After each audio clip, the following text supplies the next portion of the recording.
تیتر اول امشب: آمریکا در مقامی نیست که بخواهد در امور داخلی ایران یا هیچ کشور دیگری دخالت کند. واکنش علی ربیعی به اظهارات وزارت خارجه آمریکا درباره انتخابات ایران. بیش از 100 نفر در یاسوج بازداشت شدند. گزارش شده تنش با درگیری حامیان 2 نامزد انتخابات شورای شهر شروع شد. و آفانتزیا یا عدم توانایی تصویرسازی ذهنی چیست؟ چرا بعضی ها نمی توانند تصاویر را به خاطر بسپارند؟ به تیتر اول خوش آمدید.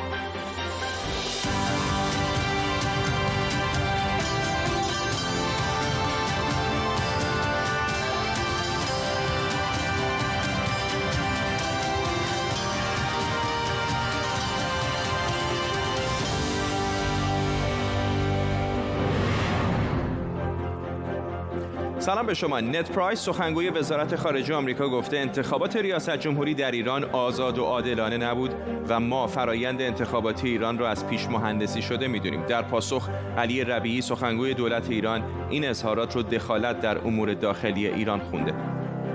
ما این اظهار نظر رو مصداق کامل دخالت در امور داخلی ایران و مغایر قوانین بین‌المللی می‌دونیم. اون رو محکوم می‌کنیم. دولت آمریکا در جایگاهی نیست که صلاحیت اظهار نظر درباره فرایند انتخابات در ایران و یا حتی کشور دیگه‌ای رو داشته باشه.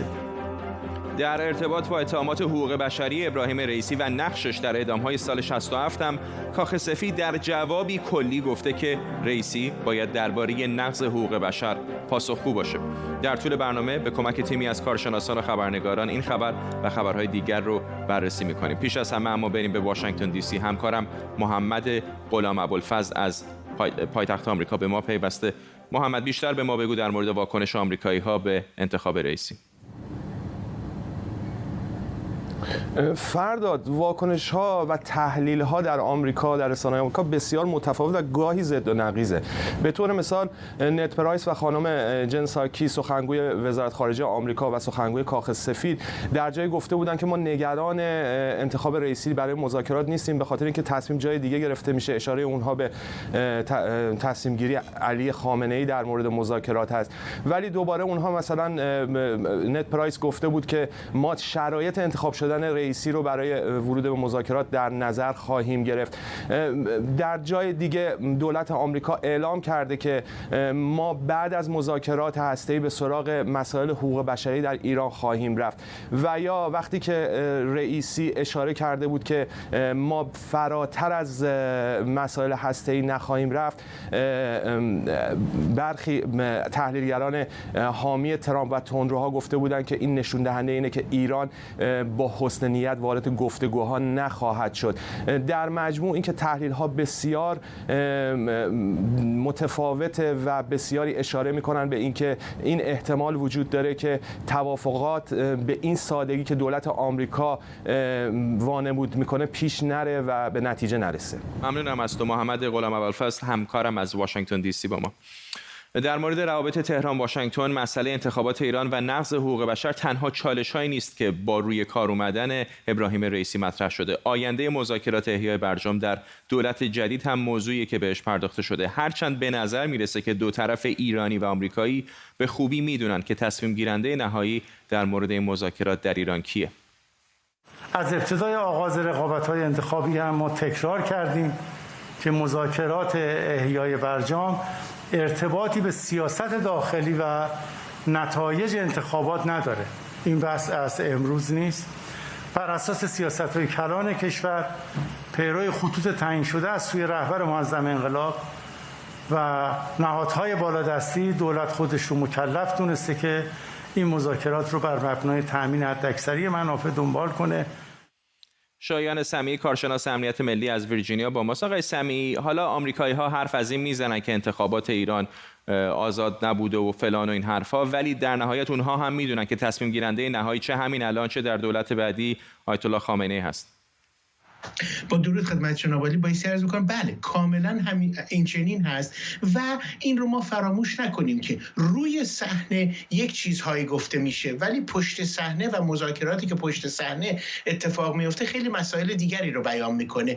به طور اشد بایستی عرض بکنم که این چیزی که آقای ربیعی الان اشاره کردن و اون چیزی که آقای عراقچی یکی دو روز پیش گفتن که ما به پایان نزدیک شدیم نشانگر این هست که رغم اون چیزی که آقای رئیسی اعلام میکنن که ما سر هیچ مسئله دیگری گفتگو نخواهیم کرد، آقای خامنه‌ای چراغ سبز نسبت بقیه مسائل رو هم داده. اگر نه ایران نمیتونست در وین بخواد به نتیجه برسونه مسئله رو و ما رو به این امر میرسونه اون چیزی که آقای رئیسی میگن با اون چیزی که به قول خود آقای خامنه‌ای در مجامع بالاتر تصمیم گیری شده بسیار متفاوت هست. ممنونم از شما.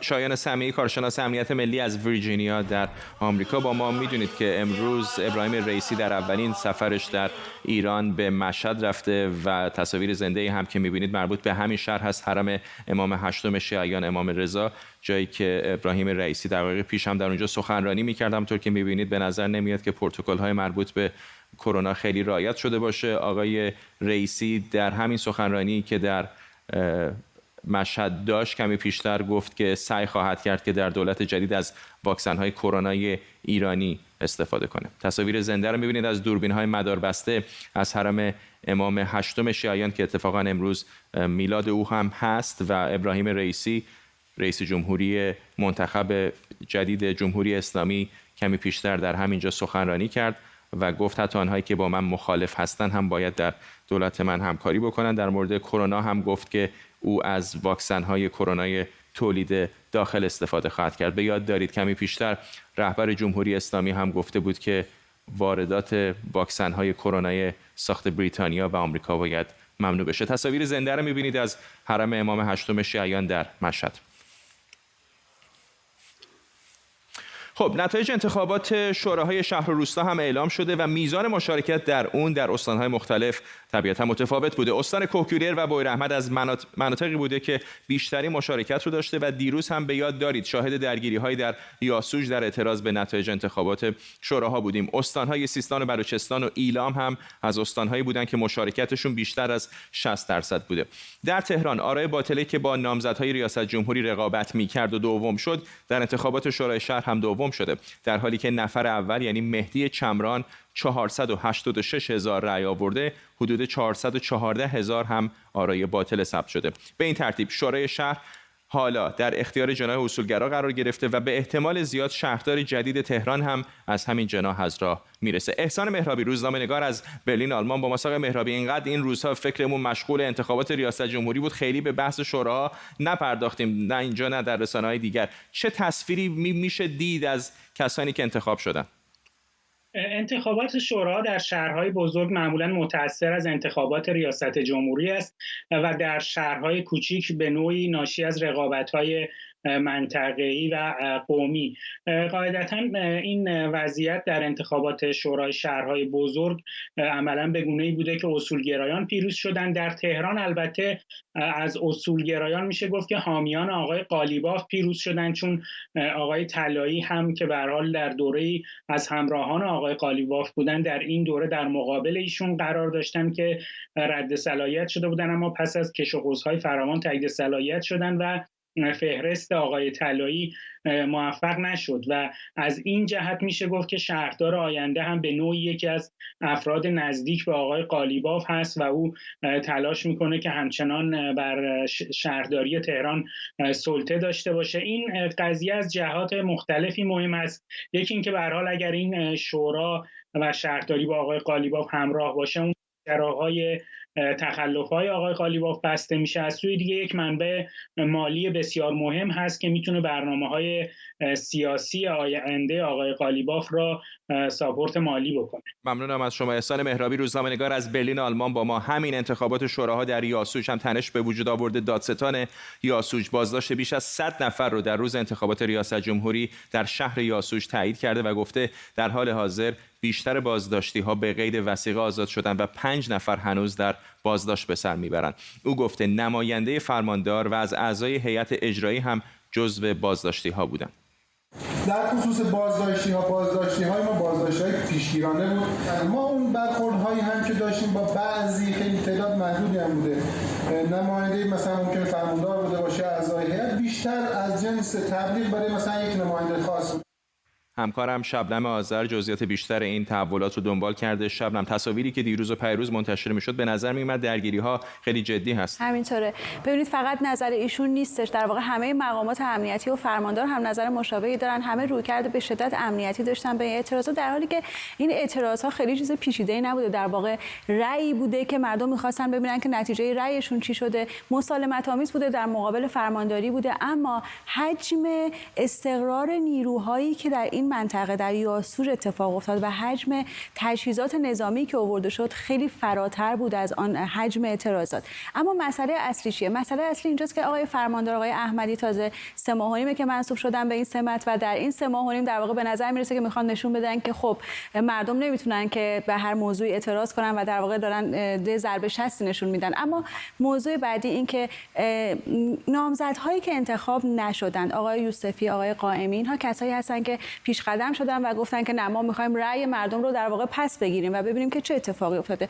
آقای قائمی یک نامه‌ای نوشته به فرماندار و در این نامه مطرح کرده که در انتخابات تقلب شده. به چه دلیل؟ به دلیلی که خود اعضای هیئت نظارت طرفدار چند کاندیدای خاص بودن، از طرف دیگه رأی به طور علنی خرید و فروش می‌شده و موارد دیگه، و از فرماندار سوال کرده همه این مستندات رو ما در اختیار شما گذاشتیم، چرا تا این لحظه با مردم به این شکل برخورد کردید و جواب ما رو ندادید؟ ممنونم از تو شبنم آذر، همکارم اینجا در استودیو، و تصاویر درگیری ها رو هم در یاسوج پشت سر شبنم میدیدید. خب بپردازیم به چند خبر مربوط به کرونا. اول از ترکیه شروع کنیم، جایی که رجب طیب اردوغان اعلام کرده از پنجشنبه هفته آینده ممنوعیت رفت آمد در کل این کشور برداشته میشه. با این حال طی 24 ساعت تست 5294 نفر مثبت بوده و وضعیت 429 نفر از اونها وخیم گزارش شده. با فوت 51 بیمار دیگه فقط در یک روز، حالا شمار قربانیان کرونا در ترکیه به 49236 نفر رسیده. در ایران وزارت بهداشت از مثبت بودن تست 11716 بیمار جدید مبتلا به کرونا طی 24 ساعت گذشته خبر داده و گفته 116 بیمار دیگه مبتلا به کرونا در 24 ساعت گذشته جانشون را از دست دادن. حالا شمار قربانیان کرونا در ایران مطابق آمار دولت به بالای 83,000 نفر رسیده.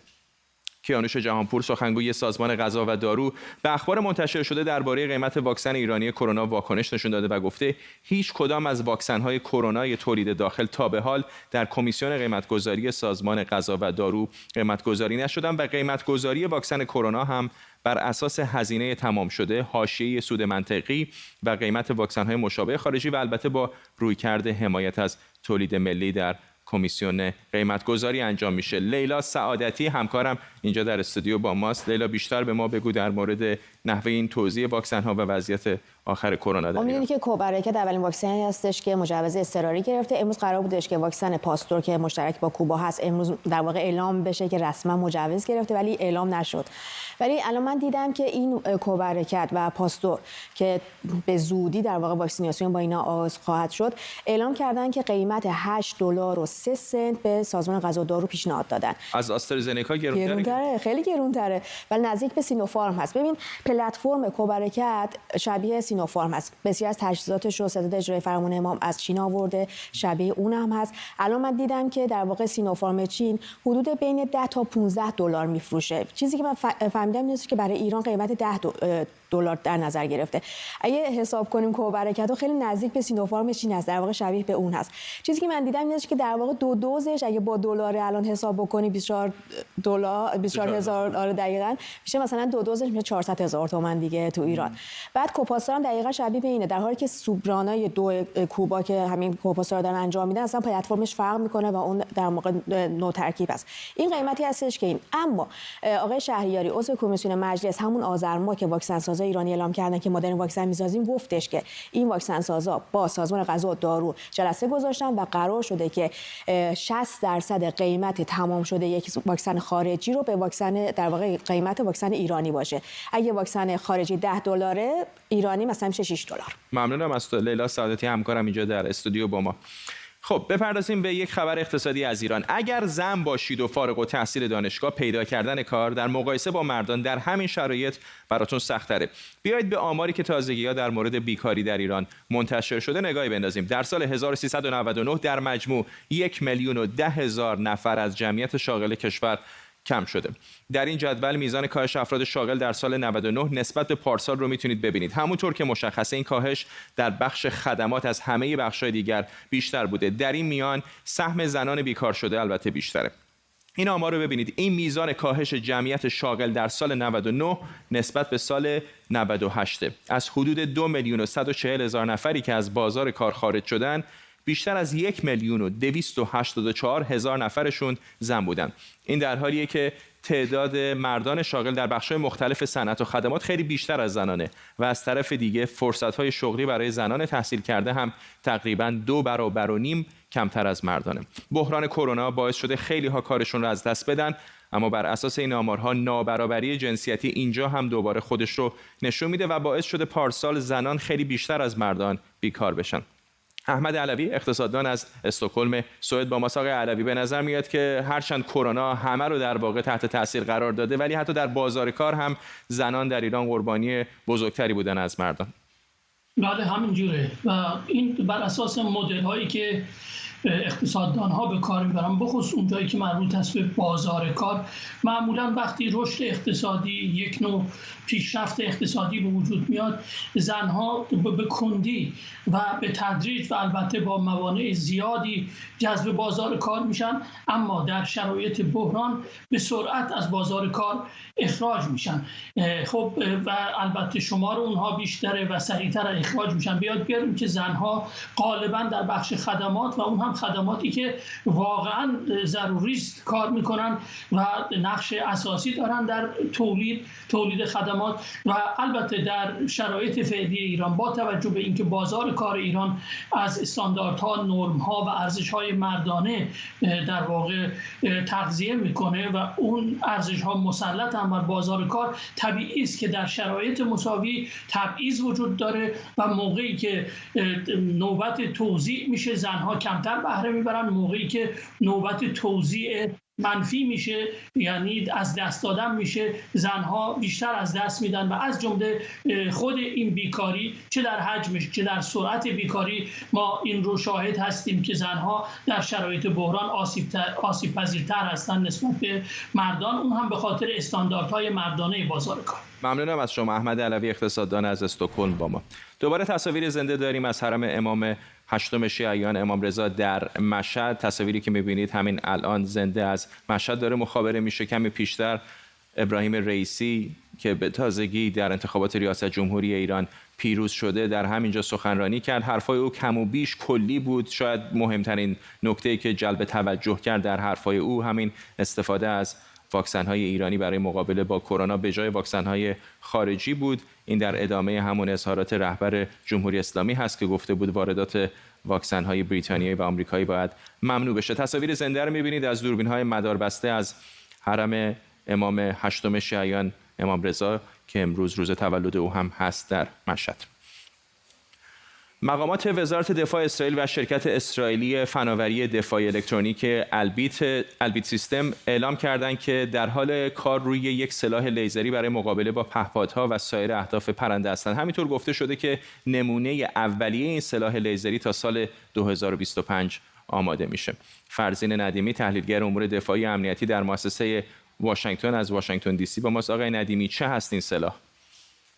این سلاح یک فناوری جدیدی هستش که اسرائیلی‌ها تونستن به اندازه این لیزر پرقدرت مخرب رو کوچک و سبک بسازن که در یک هواپیمای استثنا کاروان کوچک جا داده بشه. البته به صورت آزمایشی هستش، سیستم نهایی قوی‌تر خواهد بود. هیچ اطلاعات چندانی در مورد این آزمایش منتشر نشده در مورد قدرت این لیزر، نوع لیزر، چون می‌دونیم که چند نوع مختلف دارن لیزرها، لیزرهای شیمیایی هستن، جامد هستن و همینطور گازی.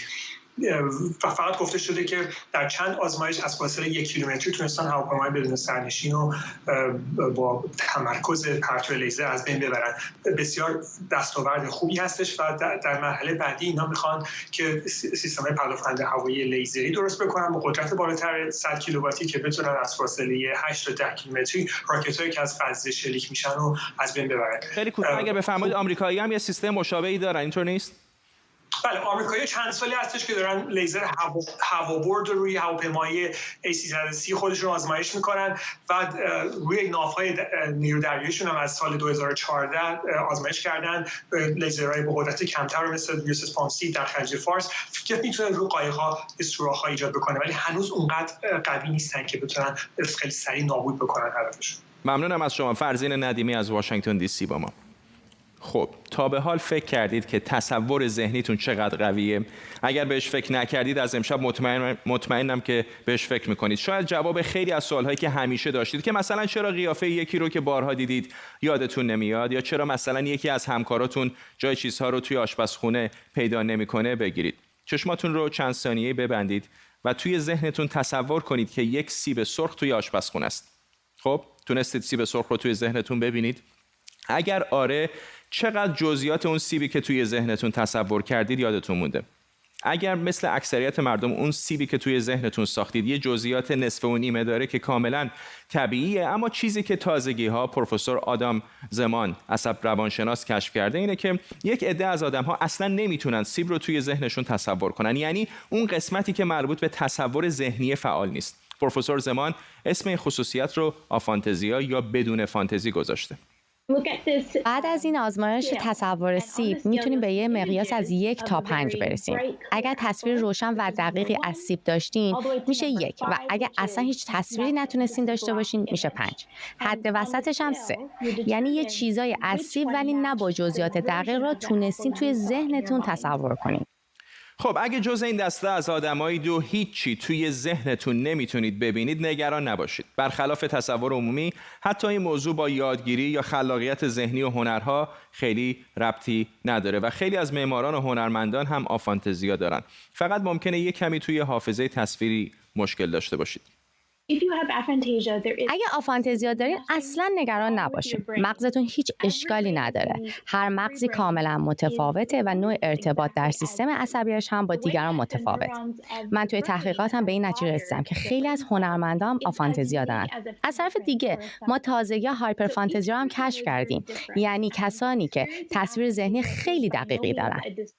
اما از اون طرف یه عده آدم دیگه هم هستن که تصویرسازی ذهنشون اونقدر زیاده که میتونن همون سیب سرخ خیالی رو با جزئیات کامل ببینن و بعدش هم به خاطر بیارن. عصب روانشناسان به این گروه میگن هایپر فانتزیا، یا اگر بخوایم به فارسی برش گردونیم یعنی داشتن فانتزی زیاد. پروفسور زمان و گروهش در آزمایشگاه عصب روانشناسیشون که چند سالی روی این موضوع کار میکنن میگن این کشف‌های جدید درباره قابلیت‌های تصویرسازی ذهن در مغز میتونه مقدمه‌ای باشه برای درک بهتر دیدن در مغز، هم با چشم واقعی و هم با چشم فانتزی. همکارم امید حبیبی نیا با پروفسور زمان که روی این قابلیت‌های ذهن تحقیق کرده گفتگویی کرده که بخشی از اون رو با هم می‌بینیم. کسانی که آفانتزیا دارن یه سری قابلیت‌ها دارن و یه سری محدودیت‌ها. مثلا ما تازگی‌ها کشف کردیم که اونا در زمینه به یاد آوردن خاطرات محدودیت‌هایی دارن. همینطور در به خاطر آوردن قیافه‌ها هم مشکل دارن. از طرف دیگه ما دریافتیم که اونا خیلی بیشتر به موضوعات علمی علاقه نشون میدن یا شغلشون کارهای علمیه. شاید فقدان تصور ذهنی باعث میشه تا به طرف کارهای انتزاعی برن که ذهن را بیشتر درگیر میکنه. یک قابلیت کاملا متضاد که اسمش هایپر فانتزیا گذاشتم، تصور ذهنی دقیق و با جزئیاته. خب اینجور آدما شاید بیشتر توی کارهای هنری و خلاقانه باشن. البته همیشه هم خوب نیست. مثلا اگه یه خاطره هراس‌انگیز داشته باشین، در این صورت اونا با جزئیاتش تصور میکنین و به خاطر میارین. در کل جامعه میشه گفت حدود 2 تا 3% مردم آفانتزیا و حدود 8 تا 10% در گروه هایپر فانتزیا هستن و اکثریت هم در حد وسط هستن. تحقیقات ما نشون داده که برخلاف تصور، آفانتزیا یا تصور ذهنی پایین به کاهش یا کندی یادگیری منجر نمیشه. ما به اونا تستای تشخیصی در زمینه یادگیری دادیم و اونا به خوبی از پسشون بر اومدن. حتی میدونیم که کسانی که آفانتزیا دارن میتونن در زمینه‌های علمی یا هنری هم موفق باشن. خب میشه فرض کرد که اونایی که هایپر فانتزیا دارن ممکنه توی بعضی از زمینه‌های آکادمیک و هنری کارشون راحت‌تر باشه، اما موفقیت‌های علمی و هنریشون در مقایسه با آفانتزیا تفاوت خیلی چشمگیری را نشون نمیده. دکتر آدم زمان بود که با همکارم امید حبیبی صحبت کرده بود. دوباره تصاویر زنده داریم از حرم امام هشتم شیعیان امام رضا در مشهد، جایی که کمی پیشتر ابراهیم رئیسی هم سخنرانی کرده بود. همونطور که تصاویر هم گویا هستند، به نظر نمیاد که پروتکل‌های بهداشتی مربوط به کرونا چندان در این مراسم رعایت شده باشه. ابراهیم رئیسی در اولین سفرش به مشهد رفته در زادروز امام هشتم شیعیان. تصاویر زنده رو می‌بینید از مشهد که از طریق دوربین‌های مداربسته حرم امام رضا منتشر میشه.